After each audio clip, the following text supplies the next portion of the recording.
देवेंद्र फडणवीस बोलतात, थेट जाऊयात. कोणी जर अवैधरित्या आला असेल तर त्यालाही शोधण्याची प्रक्रिया आपली निरंतर चालू असते. पण साधारणपणे ज्या प्रमाणात अवैध बांगलादेशी आपल्याला सापडतात त्या प्रमाणात अवैध पाकिस्तानी हे सापडत नाहीत. त्याच्यामुळे आता पहिला जोर हा आपला जे लोक या ठिकाणी विजा घेऊन आलेले आहेत त्यांना सगळ्यांना 48 तासात बाहेर काढायचं आहे. त्याच्यावर पोलीस नीट काम करत आहेत. सर, बरेच इश्यूजसुद्धा येत आहेत त्याच्यामध्ये. काही हॉस्पिटलायझेशनसाठी आलेल्या फॅमिलीज आहेत, मेडिकेशनसाठी. एक फॅमिली आहे ज्यांची 2 मुलं हार्ट डिसीजने त्रस्त आहेत. तर त्यांनी फार रिक्वेस्ट केली आहे स्टेटला. तर पॉलिसीचा विषय आहे, पण अशा केसेसमध्ये बघा असं आहे की या संदर्भात निर्णय घेण्याचा अधिकार राज्य सरकारचा नाही, तो केंद्र सरकारचा अधिकार आहे. पण त्याचवेळी जसं इथे आपण अशा प्रकारे सगळ्यांना बाहेर जायला सांगितलं आहे तसंच पाकिस्तानात देखील त्यांनी तेच केलेलं आहे. त्याच्यामुळे मला असं वाटतं की ठीक आहे, मानवतेच्या दृष्टिकोनातनं कोणाच्याबद्दल काय सिंपती असेल ती असतेच आपली, पण शेवटी जेव्हा देशाच्या सुरक्षिततेचा आणि देशाच्या अस्मितेचा विषय येतो त्यावेळी काही कडक निर्णय देखील घ्यावे लागतात.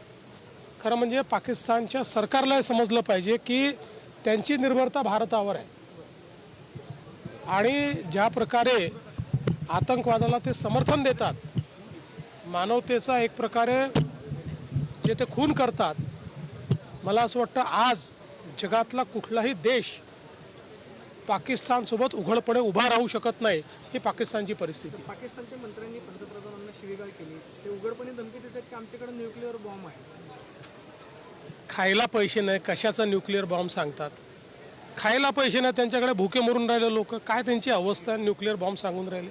सर, बावनकुळे साहेब असं म्हटलेत की तुम्ही 2040पर्यंत मुख्यमंत्री राहाल इथून पुढे. शुभेच्छा दिल्यात तुम्हाला.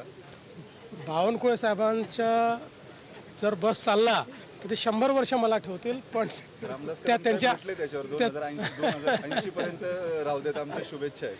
पण त्यांच्या शुभेच्छा यातला फक्त मतितार्थ आपण समजून घ्या की या शुभेच्छा आहेत, माझ्या चांगल्याकरताच्या शुभेच्छा आहेत. बाकी राजकारणामध्ये रोल बदलत असतात, ते बदललेही पाहिजेत. कोणी फार दीर्घकाळ राहत नाही. त्याच्यामुळे जेव्हा माझा रोल बदलायचा तेव्हा तो बदलेल. सर, संजय गायकवाड आणखी एक वक्तव्य केलं, तुमच्या खात्याशी संबंधित आहेत, पोलीस आहेत, ते जर नीट राहिले तर काहीच होऊ शकत नाही. त्यांनी शिवी वापरली आहे. खरं पोलिसांनी हरामखोरी सोडून दिली पाहिजे, राज्य सुतासारखं सरळ होईल एका मिनिटात. मला असं वाटतं की पोलिसांच्याबद्दल असं बोलणं योग्य नाही आहे आणि मी स्वतः शिंदे साहेबांना सांगणार आहे की त्यांना कडक समज द्या. हे असं चालणार नाही, हे योग्य नाही आणि वारंवार जर ते असं बोलत असतील तर त्याच्यावर ॲक्शन घेतली जाईल. पीडित आज तुम्ही पहलगाम हल्ल्यामध्ये जे मृत्युमुखी पडले त्या दोन्ही गणगोटे आणि जगदाळे कुटुंबियांची भेट घेतली.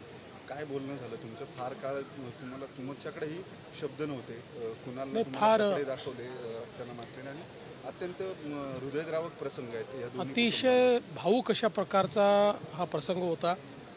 खरं म्हणजे सगळेच निशब्द होते आणि विशेषतः आसावरी जगदळे यांनी ज्या प्रकारे तिथलं वर्णन केलं, कारण त्या स्वतः त्या ठिकाणी होत्या, ते ऐकून अक्षरशः कोणाचंही मन हेलावून जाईल आणि कोणाचे रक्त पेटेल अशा प्रकारचं ते वर्णन त्या ठिकाणी होतं. खरं म्हणजे गणबोटे आणि जगदळे या परिवारासोबत जे काही झालं आहे ते अनाकलनीय अशा प्रकारचं आहे आणि मला असं वाटतं की त्यांच्या अनुभव त्यांचं ऐकल्यानंतर आतंकवादाशी लढण्याचा जो आपला निर्धार आहे तो अजून मजबूत झालेला आहे. आणि एक महत्त्वाचा मुद्दा, जगदाळे कुटुंबियांनीच त्यांच्या मिसेस ज्या आहेत प्रगती जगदाळे, त्यांनी फिनान्शियल अडचणींच्या संदर्भात सुद्धा सरकारकडे एक अपील केली. नाही, निश्चितपणे हे जे 6 परिवार आहेत यांना जी काही मदतीची आवश्यकता असेल राज्य सरकार ती करेल. धर्म विचारून गोळ्या घातल्या अशा पद्धतीचं जे सांगितलं होते, पीडित कुटुंबांनी सुद्धा खरं तर ते व्यथा मांडली. शरद पवार असं म्हणाले की यातली सत्यता माहिती नाही. प्रकाश आंबेडकर सुद्धा असं म्हणाले की याच्यामध्ये 2 भाग आहेत. एक म्हणजे की धर्म विचारून गोळ्या घातल्या होय म्हणतात, आणि एक जण म्हणतात की धर्म विचारून गोळ्या घातल्या का तर नाही. बघा, कोण काय म्हणालं याच्या वादात मला पडायचं नाही. ही वाद करण्याची वेळही नाही. जे काही पीडित आहेत त्यांच्या कुटुंबियांनी त्यांच्या व्यथा मांडलेल्या आहेत, त्यांनी जे बघितलं आहे मांडलेलं आहे, ज्यांना ते मान्य करायचं असेल ते मान्य करतील. ज्यांना डोळे उघडे ठेवूनही झोपेचं सोंग घ्यायचं असेल ते झोपेचं सोंग घेतील. मी दोघांची वक्तव्य ऐकलेली नाहीत, त्यामुळे दोघांवरही कमेंट करणार नाही. सिंधू कराराचा मुद्दा होता. पण पाणी अडवणार कसं असा एक प्रश्न विचारला जातो. असे आहे की सिंधू करार मोडल्यानंतर खरं म्हणजे 3-4 योजना या ऑलरेडी त्या ठिकाणी सुरू आहेत आणि पाणी काही एका दिवसात अडतं असं कोणाचा त्या ठिकाणी बाळबोध समज नाही आहे.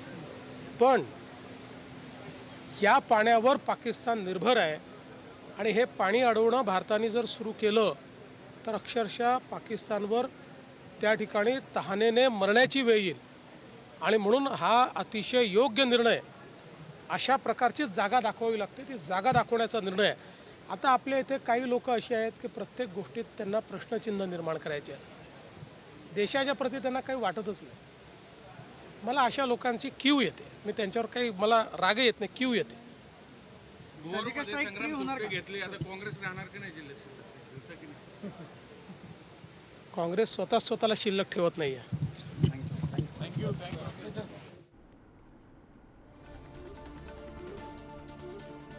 तर 48 तासामध्ये नागरिक परत न गेल्यास कारवाई करणार असल्याचं फडणवीस यांनी म्हटलंय. पाकिस्तानकडे खायला पैसे नाही आहेत, न्यूक्लिअर बॉम्ब कुठून आणणार असं सुद्धा फडणवीस यांनी म्हटलंय. व्हिसा घेऊन आलेल्यांना बाहेर काढण्याचं काम सुरू आहे. पाकिस्तान्यांना देश सोडण्याची नोटीस दिली असल्याचं सुद्धा फडणवीस म्हणाले.